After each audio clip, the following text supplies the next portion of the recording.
അപ്പൊ ജീവിതത്തിൽ നമുക്ക് ഒരുപാട് നന്മകൾ ചെയ്യാൻ കഴിയണം. ചെയ്താൽ മാത്രമേ നമുക്ക് സ്വർഗത്തിലേക്ക് കടന്നു പോകാൻ കഴിയൂ.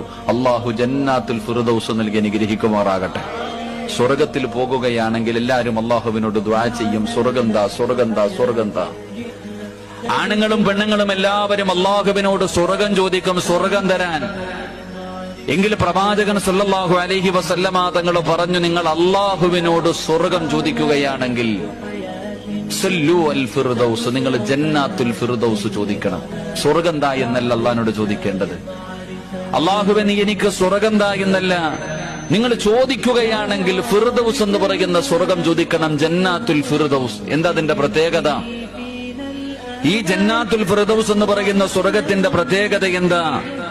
ഇന്ന ഫിൽ ജന്നത്തി മിഅത ദറജ വഅലാഹ ജന്നാത്തുൽ ഫിർദൗസ്. നബി തങ്ങൾ പറയുന്നുണ്ട്, സ്വർഗത്തിന് 100 പദവികളുണ്ട്. സ്വർഗത്തിന് 100 പദവികളുണ്ട്.